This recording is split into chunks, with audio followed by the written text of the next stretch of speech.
Well, we're back for another video. So of course we're going to ask, what are we doing today? Well, I've been given a remote. It's another one of these membrane remotes, so it's going to be interesting. And it's always the time when I'm about to start a video that my apprentice starts making noise. So we have closed the apprentice attenuation device, aka the door. We'll see if she circumvents that. So this is a little membrane remote that was given to me by, or at least given to me to repair. Now this belongs to a heater device. This is a pretty generic remote. You've probably seen these guys in like these LED strips and everything like that. So now usually the trick I do with these is I stick them in front of my phone, push a button and see if they flash. So let's go through some of the basic diagnostics first before we actually get to opening this up. The number one thing I'm going to do is check the battery and make sure that it's not flat or in backwards. So let's chuck our battery on test here, and we are about 3.3 volts. It's about what we would expect with a brand new battery. That's good. So let's whack our battery in the correct way round. There's a little step in here. Let's have a look here. It also says positive up, and I can see a spring off to the side, so that should be the correct way to put it in. Now we point at camera, and the camera should normally be able to see infrared from this, but we're seeing nothing, so we conclude it doesn't work. And of course I've put the battery holder in properly, which means this is going to be a challenge to get out with my limited nails. Alright, let's get forward to opening this. Now if you've never opened these before, here's a little trick. You're not going anywhere until you get this membrane off. The membrane is pretty critical to its function. So I've already removed this once for inspection, but we can get under here with a knife. And once we do that, we want to get something long and thin, like the handle of this. Lift gently. Once I've got it there, I'm going to hold my thumb down with this and peel up gently. You don't want to peel it at a high angle, otherwise you're going to bend up everything. You want to preserve the glue on the back of that because it's very hard to apply. This one's got a metallized coating on it, but you can get carbon versions as well. If you're really desperate, you can shove a carbon pad under them. I have a box of those in my remote control repair kit. Now for this we need a small screwdriver. I have them over behind the camera here. A good little Stanley kit. Need a really tiny one. Let's put our sticky pad out of the way. We are going to pull some screws out of this. Now these are, if you're not familiar with remotes, these are little carbon pads. So these are carbonized tracks. Usually they're not even carbonized, but as you push a contact down onto them, they create resistance or a contact between these little rows of circuit tracks. Let's have a look here, and a look here. This is going to be an interesting episode because the USB-C port on my phone has started to die, and it's not copying data very well, so I've had to do it over Wi-Fi. Alright, now let's take a quick little observation here. You will notice that on the front of here, there are a couple of little points here that look like teeth marks. I'd say a dog at some point has sunk their teeth into this. It's a little bit too big for a cat. So straight away I'm looking at the edge of the board here. Given those teeth marks, I'm looking at it. There is a little bit of distortion, and I can see a bit. If we come up a little bit closer here, I can see a distortion right here. So that's where I'm going to start looking. Now I can see there's actually some glue marks left around here. There's a bit of a distortion here that could almost be a crack. Now actually I won't till I have opened this and checked it already, and there's a couple of areas here where I suspect there might be a crack on the board caused by that pressure, but we're going to go through how I would test that anyway. So let's change my camera angle. I've swapped to the other side here, and I have my meter in continuity mode so I can tell if there's continuity on things. So this is one contact of the battery, namely the negative contact, and it should run up through to somewhere here. It should make contact there, or maybe here. So it makes contact there, but it doesn't make contact here. So there's probably a break somewhere on that track. Let's try this track here. This should connect to that spot. It does not. It connects here, but not here. I've rubbed some of the trace off. So there's a crack there. This guy here should connect to this track here, and it does not. So we've got a fracture across there, possibly across here as well. So that's pretty well confirmed a fracture on that. There might be one here. Let's see. See if we've got contacts up here. Gotta sink that in here. I've got some resistance on that looking at the meter, but no actual contact. So that one might be a bit fractured as well.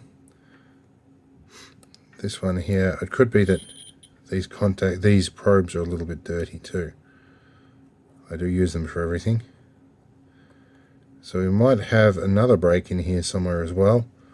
Let's try from the positive track and just check. Yeah, we've got that here. So that, oh, that's not positive track. This one is here. No. Maybe I need to push a little bit firmer. Maybe it's got a bit of acid resist. There might be another track broken there too. So I might get the microscope out and have a closer look at this board and see if anything's really obvious. Okay, now. Alright, now that we're recording on our circuit board, we can have a good look here. Now I've got my camera for audio and my microscope zoomed in so that you guys can see what's going on. So let's go along to our track that we originally reckoned was a problem here. This guy here. So there's definitely been a little bit of mayhem going on here. Let's give these a bit of a scrape and see what's happening here. Yeah, I think I can probably see, yeah, I've lost a foot off my microscope here. So yeah, I can definitely see there's a fracture right along this point here. And that looks pretty well obvious. So there's a couple of ways I can fix that. I could run a piece of wire, or I could put a bit of solder across that track. It might be easier to run the piece of wire, but we'll have a shot at it and see how we go. Now I think it's a bit hard to tell if it's delamination or if it's a bit of wax on the board, but it looks like there's a fracture running all the way along here as well. I guess we'll find out. If it's wax on the board, it should move. No, there's a definite lip. This side's lower than that side, so that is a definite crack through the board right there as well. So what we're probably going to do here, yep, and I can see another one pretty clearly there. So there's another crack right here. Looks like there's a bit of fracturing happening around here as well. So we've got a little bit to do here. If I can get this working, I'm probably going to take the code strapping off this and punch it into a universal remote. But what we're going to do while we're at it here is we're going to scrape a bit of this off, and hopefully this will help us repair it. It's a bit more of the acid resist off here than I wanted, but try and get all that off as well. Alright, I've exposed that bit of a crack up here. This is going to be a job for the micro iron, I think. Yep. Okay, so yeah, there is a little bit of a crack forming there. Yeah, definitely. You can see it clean as day now. There's a crack right here. Alright, so let's work on this a little bit here. Certainly, that crack is certainly going to be causing its problem because it's just simply not getting power. So we want to scrape these enough that we can get a little bit of solder into them as well. I'm going to try the solder bridge method first, and hopefully I don't bridge all the tracks together. I will meter them before I test them. Yeah, so it's definitely cracked all three of those tracks. We had another possible suspect crack location somewhere here as well. No. I'm just going to run down each of these traces in that vicinity. We had another possible location here. What about this? Is this a little bit cracked right here maybe? I'm just going to run across here just gently to see if I can feel What is wrong? Oh, this is only very thin board too.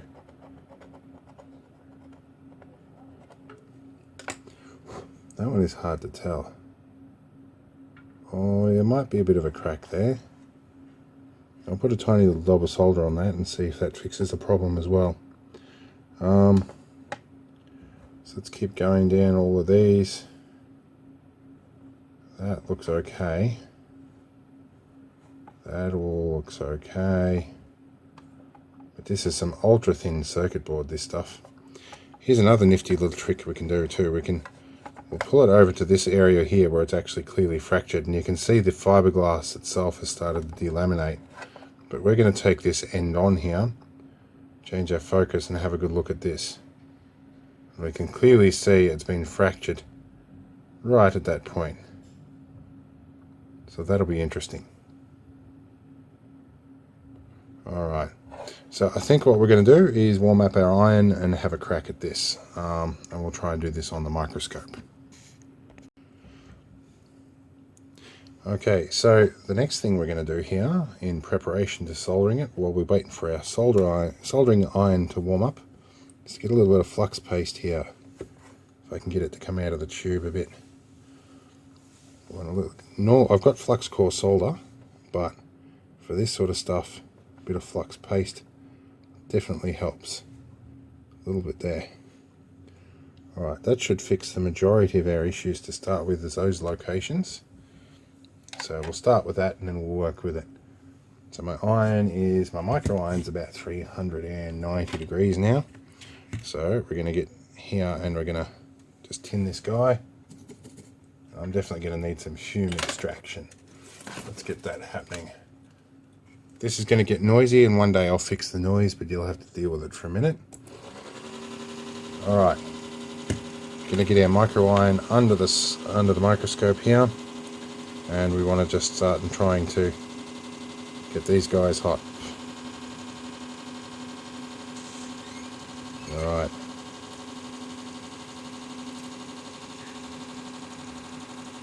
This is probably not the most ideal tip for this.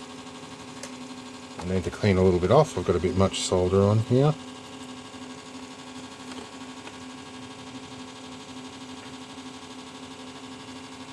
Alright. Now I need to refocus a bit here. That's a little better. I'm trying to do this naked eye instead of the microscope, and it looks like I've just peeled the track off there, which is what we kind of expected might happen. So we're probably going to run a wire to bypass that, and that's actually the most important one there that we've buggered up a bit. Let's see if I can actually increase the focus level a little bit here so we can see exactly what's happening. Or the zoom level, there we go. Yeah, so that piece of track was actually cracked in two locations, and it's just lifted up with the soldering iron.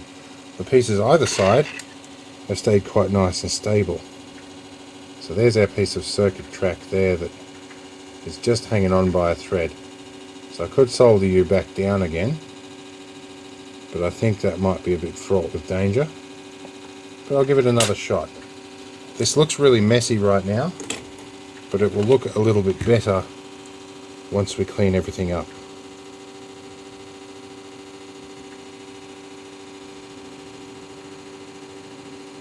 Yeah, I haven't cleaned enough of the acid resist off the other side of that to bridge that gap.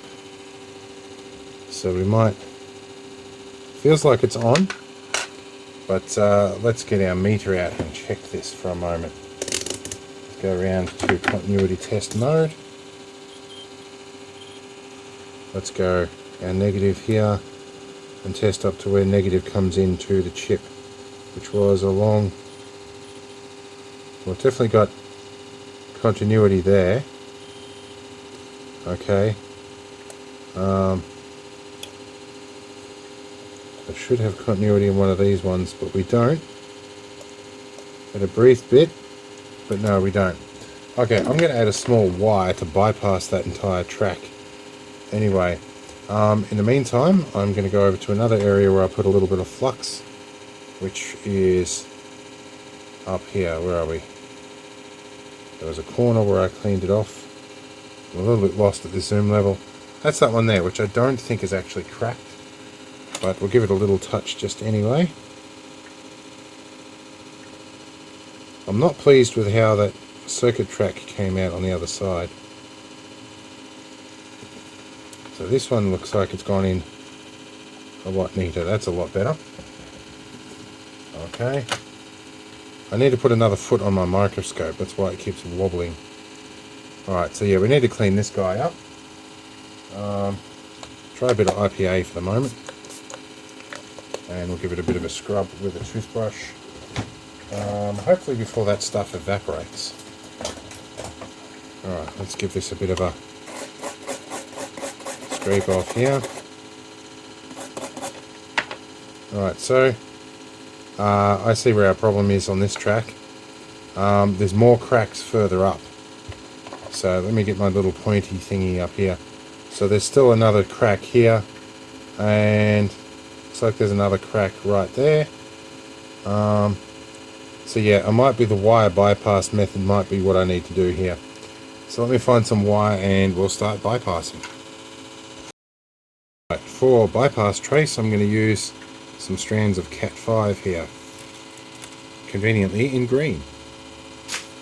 Right, the stuff I've had plenty of practice separating strands of this stuff out.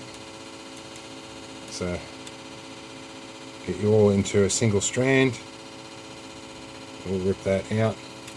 I'm blessed in the fact that I have loads of, or a palatial amount of space behind this board to play with. So there is actually room to run the extra wire. So we're going to get this nice and straight. I'm going to get some flush cutters over here, and I'm going to leave some insulation on it. So I'll do this.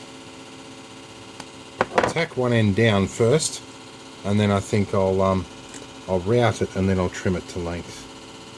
Seems to be the sensible way to do this. And that iron is not hot. This one is. Alright. Now of course whenever you put a bit of solder on these things, it retracts a bit. Let's get good old blue tack. Now I'm better at doing this unmagnified, so that's what I'm going to do. Now it is a little bit sticky from that flux, so we'll have to give it a clean afterwards. I'm so used to using my big iron for this that I keep reaching for that instead. So let's get a little bit of heat going right on this pad here. There we go. A bit of fresh solder. And we're going to get ourselves a wire sunk into that pad. There we go. Let's change our angle a little bit so you guys can see where we're at. I might turn the backlight on. So I've got the backlight on, and I've changed the camera angle slightly. So let's just double check that's the center track that goes all the way up into this spot here, right on the back of the LED there. So let's route you a little bit better. So you'll go somewhere about that length is what we need. Now we want to trim this off, which is going to require a bit of a trick. We're going to get some pliers here, and we're going to get flush cutters here, and we're going to grip gently and pull. That's what she said. Alright. Now if I tin this, it should retract that insulation a little bit, and then I can trim off the amount that I need on the end here. Not used to using my micro iron for this sort of stuff, but we're working with it today. Now that's nearly right. Let's trim you about good. Give it a bit of downward deflection, and we will get our iron involved. I might need to put a bit of fresh solder on it because it could be lead-free stuff. Yep, that or a little bit of flux. Or a bit of both, because it's flux core. Alright. Here we go. Yeah, that was pretty heavily oxidized. Alright, so we've got our positive wire sorted. Now let's have a closer look off camera and see if the others work. Okay, so where we're at. So we had to fix one piece. Let's get a proper pointer here. We had to fix a join here and another one here. We did either side of this. We've bypassed the center track with this piece of wire, and this one wasn't broken. Now the probes on my multimeter aren't doing their job properly, so I switched to my big beeper. So we're going to check here. We have continuity to positive, and looks like the entire circuit is fed through that little bit there where it goes into the chip under the black bulb and through the LED there. So I think we're right for power supply, because if it gets to that, it's getting to the chip. Now these two should communicate to each other. Okay, and all the way to this one. That's good. Now down on the bottom here, this pad here should talk to this one, and also this one. Okay, that's looking good. Now this track up the side here that we thought was suspect, that might have been a symptom of the meter. It talks to itself as well. Alright, we're singing on all corners here. Let's check our negative, oh sorry, that's our positive terminal right up there. So we've got power to the chip, so at least something should work. So what we're going to do now is give this a bit of a soaking with IPA or isopropyl alcohol and give it a good clean off. We're going to let it dry, then we'll reassemble. Now, one of the reasons why I used isopropyl alcohol and not a circuit board cleaner or a flux cleaner, so I didn't want to clean this carbon coating off the back of the board. So we're going to gently insert this back in here and hope that wire doesn't conflict with any of the locator pins, which I think we've routed it fairly well around all of those. So I think what I'm feeling is just the deflection of the board since it's been chewed. So now we need to get a screw here, and I hope these are magnetic. They are good. Some of these are not magnetic. So now we can get you located right in there. My dexterity isn't great, guys, and I've just today been in for my latest infusion of Tisabri, and so I'm usually a bit shaky and a bit useless afterwards. I'm probably going to crash big time in the next couple of days. It usually happens for about a week, so if you don't see any videos from me, that's possibly why. Now I don't know where the, oh okay, so there's supposed to have been 4 screws in this and there's only 3. I think we might have to recycle a screw from here, because I think these 2 are the more important ones, and they feel like they've been threaded before. Cool. The other thing about IPA is it doesn't tend to wash away the glue remnants on the back of this board. So I wonder if there's a way we can test this before I reassemble it. I think there is. One moment. Alright, I have misplaced my collection of carbon pads, so I was going to stick one to a hot glue stick and use it to test it. But instead, we're just going to drop this straight over the top of all of this. Okay, now I wonder, is anything happening here? So far we have nothing on any button. Did I assemble the battery correctly? I may have put the battery in the holder wrong. I think that is indeed what I've done here. That could probably explain something. Now we have life. Crucially, the power button, temperature up, temperature down, level, timer, and sensor. Alright, so fixed. That's a win. Probably not the cleanest job I've done with a micro iron, especially considering I has to fix hearing aids that were much, much smaller than that. But I also had a stereoscopic microscope, and I didn't have MS. And I just shut my flux thing in the drawer and busted the head off it. But anyway, I will get some more of them at some point in the future. for now, we're finished. One new remote that we can install or put back to use. Let's turn our lights off.